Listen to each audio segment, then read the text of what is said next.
Arthur Conan Doyle. Veteran. Served, sir.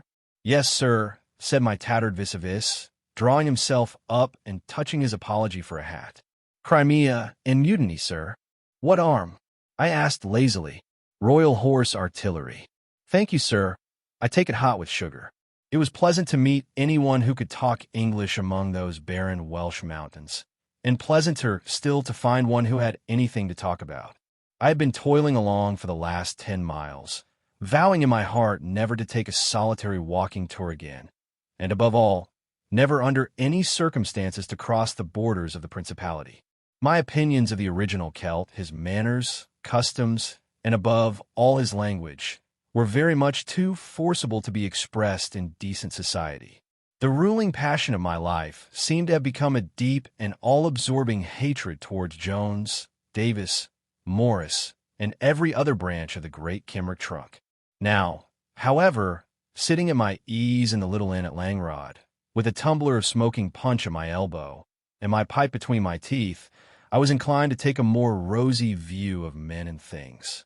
Perhaps it was Sa's spirit of reconciliation which induced me to address the weather-beaten scarecrow in front of me, or perhaps it was that his resolute face and lean muscular figure attracted my curiosity.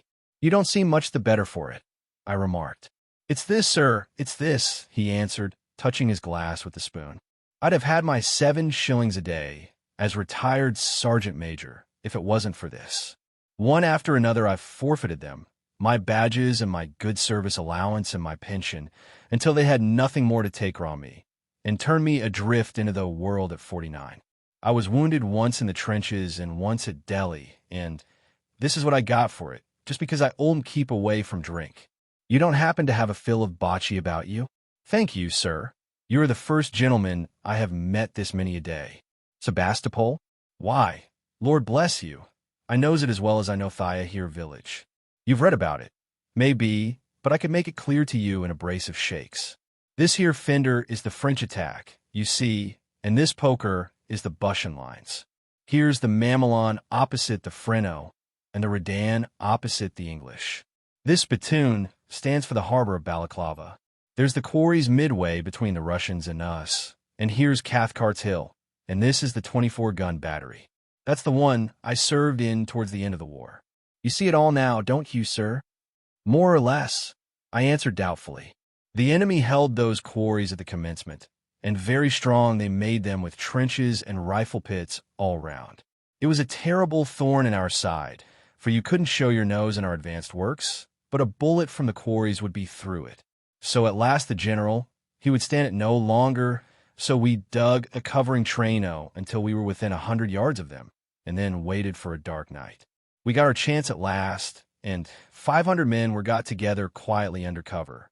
When the word was given, they made for the quarries as hard as they could run, jumped down, and began bayoneting every man they met.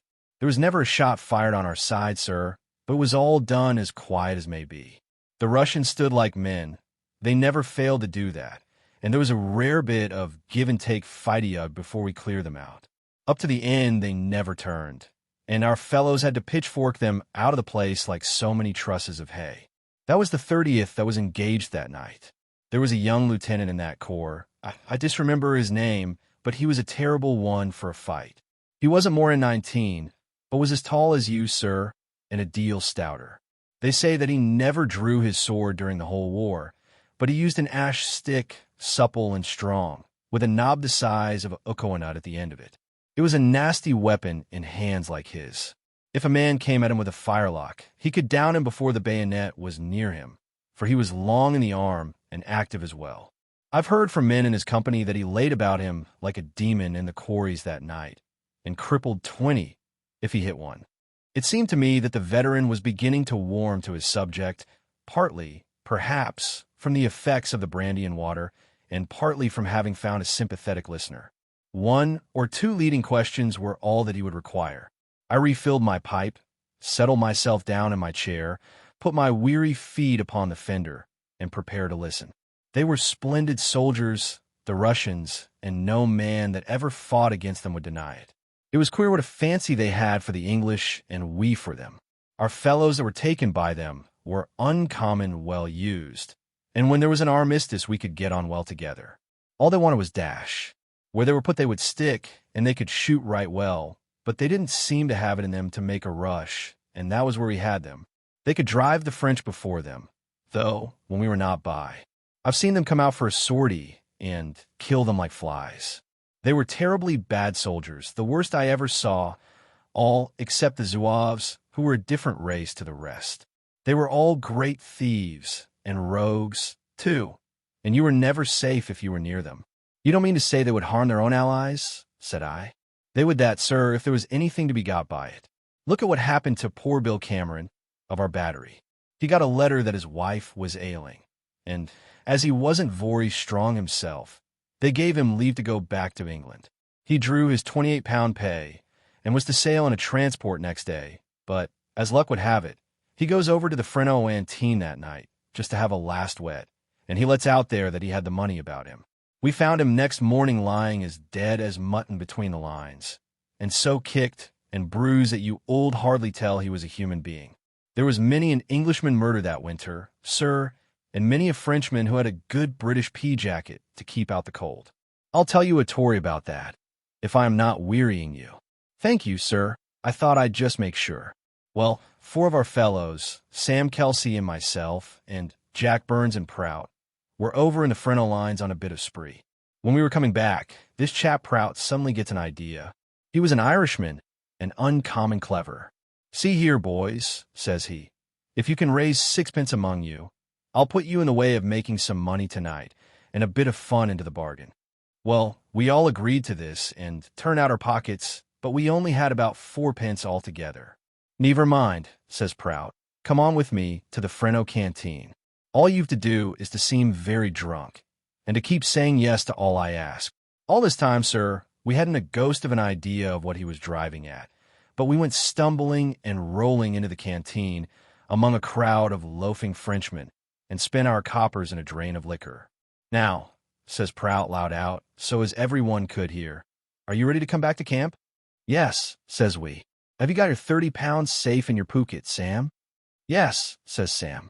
And you, Bill, he says to me, have you got your 3 months' pay all right? Yes, I answers. Well, come on then, and don't tumble down more in you can help. And with that we staggers out of the canteen and away off into the darkness. By this time we had a pretty good suspicion of what he was after, but when we were well out of sight of everybody, he halted and explained to us. They're bound to follow us after what we've said, and it's queer if the 4 of us can't manage to best them. They keep their money in little bags round their necks, and all you've got to do is to cut the string. We stumbled on, still pretending to be very drunk, so as to have the advantage of surprise, but never a soul did we see. At last we was within a stone's throw of our lines, when we heard a whispering of Anglais, which is their jargon for English, sir, and there, sure enough, was about a dozen men coming down against us in the moonlight. We stumbled along, pretending to be too drunk even to see them. Pretty soon they stopped, and one of them, a big stout man, sidles up to Sam Kelsey and says, "What time you call it?" while the rest of them began to draw around us. Sam says nothing, but gives a terrible lurch, on which the Frenahy, thinking it all right, sprang at his throat. That was our signal for action, and in we went. Sam Kelsey was the strongest man in the battery and a terrible bruiser, and he caught this leader of theirs a clip under the jaw that sent him twice head over heels before he brought up against the wall, with the blood pouring from his mouth. The others made a run at Un, but all they all do was to kick and scream, while we kept knocking them down as quick as they could get to their feet. We had all their little bags, sir, and we left a lot of them stripped and senseless on the road. 35 golden pieces in English money and French we counted out upon a knapsack when we got back to our quarters, besides boots and flannel shirts and other things that were handy. There was never another drunken man followed after that night's work, for you see they never could be sure that it wasn't sham. The veteran paused for a moment to have a pull at his glass and listen to my murmur of appreciation. I was afraid that I had exhausted his storytelling capacities, but he rippled on again between the puffs of his pipe. Sam Kelsey, him that I spoke about, was a fine man, but his brother Joe was a finer, though a bit of a scamp in his day, like many a fine man is. When I was stationed at Gibraltar after the war, Joe Kelsey was working at the fortifications as a convict, having been sent out of England for some little game or other. He was known to be a bold and resolute man, and the overseers kept a sharp lookout on him for fear he'd try to break away. One day he was working on the banks of the river, and he seed an empty hamper come floating down, one that had come with wine, as like as not, for the officers' mess. He gets hold of the hamper, and he knocks the bottom out and stows it away among the rushes. Next morning we were having breakfast, when in rushes one of the guard and cries, "Come on, boys, the 5 of spades is up." The 5 of spades being a name they gave to the spotted signal they ran up when a convict had escaped. Out we all tumbled, and began searching like hounds for a hare, because there was always a reward of £2 for the finder. There wasn't a drain or a hollow, but was overhauled, and never a sign of Joe, till at last we gave him up in despair, and agreed that he must be at the bottom of the river. That afternoon I was on guard on the ramparts, and my eye chanced to light on an old hamper drifting about half a mile or so from the shore. I thought nothing of it at the time, but in a quarter of an hour I happened to catch sight of the same object again. I stared at it in astonishment. "Why," I said to the sentry on the wall, "that hamper's going further away towards the Spanish shore. Blessed if it isn't moving against wind and tide and every law of nature." "Nonsense," says he. "There's always a queer eddy in the straits." Well, this didn't satisfy me at all, so I goes up to Captain Morgan of our battery, who was smoking a cigar, and I saluted and told him about the hamper. Off he goes, and is back in a minute with a spyglass, and takes a peep through it. "Bless my soul," he cries, "why, the hamper's got arms sticking out of it. Ah, to be sure, it's that rascal who he soaked this morning. Just run up the signal to the man of war." We hoisted it, and in a few minutes 2 boats were in pursuit of the convict. Now if we had left well enough alone, Joe would have been caught sure enough, for he never knew he was found out, and was taking things leisurely, being an uncommon fine swimmer. But Captain Morgan says, "Just we'll round this 32-pounder, and we'll drop a shot beside him to show him that we see him, and bring him to a halt." We slewed the gun round, sir, and the captain looked along the sights and touched her off. A more wonderful shot you never saw, and the whole crowd that was on the ramparts gave a regular shout. It hit the top of the hamper and sent the whole thing flying in the air, so that we made sure that the man was killed. When the foam from the splash had cleared away, he was still there, though, and striking out might and main for the Spanish coast. It was a close race between him and the boats, and the coxswain actually grabbed at him with a boat hook as he clambered up on land. But there he was, and we could see him dancing about, and chaffing the men o' war's men. There was a cheer, sir, when we saw him safe, for a plucky o'hap like that deserves to be free, whatever he's been and done. You look tired. You've had a long walk, maybe. Perhaps you'd best have some rest." This remark, disinterested as it sounds, was given point to by the plaintive manner in which my companion gazed at the 2 empty glasses, as if it were evident that the proceedings of the evening had come to a close. "It's not often," he murmured, "that a poor old soldier like me finds a gentleman as sociable-like and free as your honor." I need hardly say that after that I had no alternative but to ring the bell and order up a second edition of the brandy and water. "You were talking about the Russians," he continued, "and I told you they were fine soldiers. Some of their riflemen were as good shots as ever pulled a trigger. Excuse me, that glass is yours, sir, and the other is mine. Our sharpshooters used to arrange 4 sandbags, one on each side, one in front, and one crossways on the top, so as to cover them all round. Then, you see, they shot through the little slit between the bag in front and the one on the top, maybe not more than 2 inches across. You'll hardly believe me, but I've seen at the distance of 500 yards the bullets humming through the narrow slits as thick as bees. I've known as many as 6 men knocked over in half an hour in one of these sand traps, as we used to call them. Every one of them hit in the eye, too, for that was the only part that showed. There is a story that reminds me of which might interest you. There was one Russian fellow that had a sand pit all of his own, right in front of our trenches. I never saw anybody so persevering as that man was. Early in the morning he'd be popping away, and there he'd stay until nightfall, taking his food with him into the pit. He seemed to take a real pleasure in it, and, as he was a very fine shot, and never let us get muo of Ohance at him, he was not a popular character in the advanced trenches. Many a good fellow he sent to glory. It got such a nuisance that we dropped shells at him now and again, but he minded them no more than if they had been so many oranges. One day I was down in the trenches when Colonel Mansur of the 48th, a splendid shot and a great man for sport, came along. A party with the sergeant were at work, and just as the colonel came up, one of them dropped with a ball through his head. "Deuce good shot." "Who fired that?" says the colonel, putting up his eyeglass. "Man in the rifle pit to the left, sir," answers the sergeant. "Never saw a neater shot," says the colonel. "He only showed for a moment, and wouldn't have shown then, only that the edge of the trench is a bit worn away." "Does he often shoot like that?" "Terribly dangerous man," replies the sergeant. "Kills more than all the guns in the Redan." "Now, Major," says the colonel, turning to another officer as was with him, "what's the odds against my picking him off?" "In how long?" "Within 10 minutes. 2 to 1. In ponies, I'll give you," says the major. "Say 3, and it's a bargain." 3 to 1 in ponies, answered the major, and the bet was made. He was a great man for measuring his powder, was the colonel, and Alwaya emptied out a cartridge and then filled it up again according to his taste. He took about half his time getting the sergeant's gun loaded to please him. At last he got it right, and the glass screwed well into his eye. "Now, my lads," says he, "just push poor Smith here up over the trench. He's dead enough, and another wound will make little difference to him." The men began to hoist the body up, and the colonel stood, maybe 20 yards off, peering over the edge with eyes like a lynx. As soon as the top of Smith's shako appeared, we saw the barrel of the gun come slowly out of the sandpit, and when his poor dead face looks over the edge, comes a bullet right through his forehead. The Russian he peeps out of the pit to see the effect of his shot, and he never looks at anything again until he sees the everlasting river.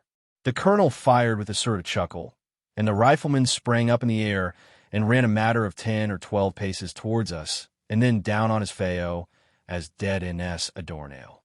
"Double or quits on the MSN in the pit to the right," says the colonel, loading up his gun again, but I think the major had dropped money enough for one day over his shooting, for he wouldn't hear of another try. By the way, it was handed over to Smith's widow, for he was a free-handed gentleman. Was the colonel, "Not unlike yourself, sir. That running of dead men is a queer thing. Perhaps your education may help you to understand it, but it beats me. I've seen it, though, many a time. I remember the doctor of our regiment saying it was commoner among men hit through the heart. What do you think about it, sir?" "Your doctor was quite right," I answered. "In several murder cases, people who have been stabbed or shot through the heart have gone surprising distances afterwards. I never heard of such a case occurring in a battle, but I don't see why it shouldn't." "It happened once," resumed my companion, "when Codrington's division were going up the Alma and were close on the Great Redoubt. To their surprise, a single Russian came running down the hill against them, with his firelock in his hand. 1 or 2 fired at him and seemed to miss him, for on he came till he got right up to the line, when a sergeant, as had seen a deal of service, give a laugh and throws his gun down in front of him. Down goes the Russian and lies there stone dead. Had been shot through the heart at the top of the hill, and was dead before ever he began that charge. At least, that's what the sergeant said, and we all belied him. There was another queer incident of the same sort which happened later on in the war. Perhaps you may have heard of it, for it got into print at the time. One night a body, fearfully mangled and crushed, came crashing in among the tents of the light division. Nobody could make head or tail of it, until some deserters let it out long afterwards. It seems that they had one old-fashioned sort of gun with a big bore in a Russian battery. Now the night was cold, and the poor devil of a sentry thought he'd stow himself away where he'd never be seen. So he creeps inside the big gun and goes to sleep there. In the middle of the night, there was a sudden alarm of an atayak, and an artilleryman runs up to the gun and touches it off, and the sentry was flying through the air at 20 miles a minute. It didn't much matter, added the veteran philosophically, for he was bound to be shot anyway for sleeping at his post, so it saved a deal of useless delay. To a man who has seen so much of the world, I remarked, this humdrum life in a Welsh village must be very slow. It is that, sir. It is that, sir. You've hit it there. Lord bless you, sir. If I had a gentleman like yourself to talk to every night, I'd be a different man. I'll tell you one reason now for my coming to this place." Here he leaned forward impressively. "I've got a wife in London, sir, but I came here to break myself of the drink. And I'm doing it slow, but sure. Why, 3 weeks ago, I never sleep unless I have my 5 glasses under my belt, and now I can manage it on 3. "Waiter, another glass of brandy and water," said I. "Thank you, sir, thank you. As you said just now, I have had a stirring life, and this quiet business is too muo for me. Did I ever tell you how I got my stripes? Why, it was by hanging 3 men with these very hands." "How was that?" I asked sleepily. "It was like this, sir. We were in Corfu, 3 batteries of us, in 50. Well, one of our officers, a lieutenant went off into the mountains to shoot one day, and he never came back. His dog trotted into the mess room, however, and began to howl for all the world like a human being. A party was made up and followed the dog, who led them right up among the hills to a place where there was a ditch. There, with a lot of ferns and such like heaped over him, the poor young fellow was lying with his throat cut from ear to ear. He was a great favorite in the regiment, and more particularly with the officer in command, and he swore that he'd have revenge. There was a deal of discontent among the Greeks on the island at the time, and this had been encouraged by the priests, papas they call them. Well, when we got back to town, the captain calls all these papas before him, and there were 3 of them who could give no sort of account of themselves, but turned pale and stammered, and were terribly put out. A court-martial was held, and the 3 of them were condemned to be hanged. Now came the difficulty, however, for it was well known that if anyone laid hands on a priest's life wasn't worth an hour's purchase. They are very strict about that are the Greeks, and uncommon handy with their knives. The captain called for a volunteer, and out I stepped, for I thought it was my duty, sir, seeing that I had been the dead man's servant. Well, the troops formed square round the scaffold, and I hung them as high as a moss. When the job was over, the captain says, "Now, my lad, I'll save your life," and with that he forms the troops up into close order, puts me in the middle, and marches me down to the quay.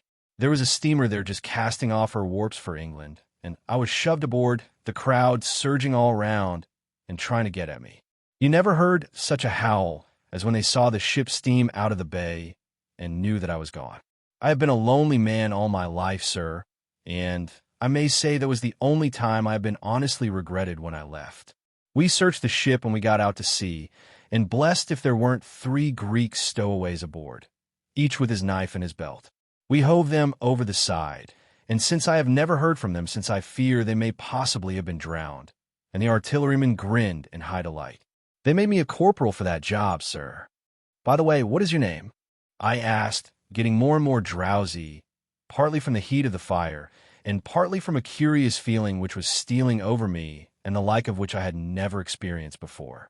Sergeant Turnbull, Air, Turnbull of B Battery, Royal Horse Artillery. Major Campbell, who was over us in the Crimea, or Captain Onslow, or any of the old corps, will be glad to hear that you have seen me. You'll not forget the name, will you, sir? I was too sleepy to answer. I could tell you a yarn about it, Zoe, that would amuse you. He was mortal drunk, and mistook the Russian lines for ours. They was having their supper in the Mamelon when he passes the sentry, as cool as may be. Prisoner, jumps, Colonel, free. When I came to myself, I found that I was lying in front of the smoldering fire, and that the candle was burning low. I was alone in the room. I staggered to my feet with a laugh, but my brain seemed to spin round, and I came down into my former position. Something was evidently amiss. I put my hand into my pocket to find out the time. It was empty. I gave a gasp of astonishment. My purse was gone too. I had been thoroughly rifled. "Who's in there?" cried a voice, and a small dapper man, rather past the prime of life, came into the room with a candle. "Bless my soul, sir, my wifo told me a traveler had come, but I thought you were in bed long ago. I'm the landlord, but I've been away all day at Landmore's Fair." "I've been robbed," said I. "Robbed," cried the landlord, nearly dropping the candle in his consternation. "Watch, money, everything gone," I said despondently. "What time is it?" "Nearly 1, said he. "Are you sure there is no mistake?" "No, there's no mistake. I fell asleep about 11. So he's got 2 hours start. There was a train left about an hour and a half ago. He's clear away. Whoever he is, observed the landlord. You seem weak, sir. Ah, he added, sniffing at my glass. Laudanum, I see. You've been drugged, sir. The villain, I cried. I know his name and history. That's one blessing. What was it? Asked the landlord eagerly. I'll make every police station in the kingdom ring with it till I reach him. It is Sergeant Turnbull, formerly of B Battery. Why? Bless my soul, orried my companion. Why? I am Sergeant Turnbull of B Battery, with medals for the Crimea and Mutiny, sir. Then who the deuce is he? A light eamed to break upon the landlord. Was he a tall man with a scar on his forehead? He asked. That's him, I cried. Then he's the greatest villain unhung. Sergeant, indeed. He never wore a uniform except a convict's in his life. That's Joe Kelsey. And do you mean to say he never was in the Crimea? Not he, sir. He's never been out of England, except once to Gibraltar, where he escaped very cleverly. He told me, I groaned, and the officer with the stick, and the sporting colonel, and the running corpses, and the Greek priests, were they all lies? All true as gospel, sir, but they happened to me and not to him. He's heard me tell the stories many a time in the bar, so he reeled them off to you, so as to get a chance of hocussing the liquor. He's been reformed, and living here quiet enough, but being left alone with you, and seeing your watch, has been too much for him. Come up to bed, sir, and I'll send round and let the police know all about it. And so, reader, I present you with a string of military anecdotes. I don't know how you'll value them. They cost me a good Watteau and chain, and £14 7s 4D, and I thought them dear at the price.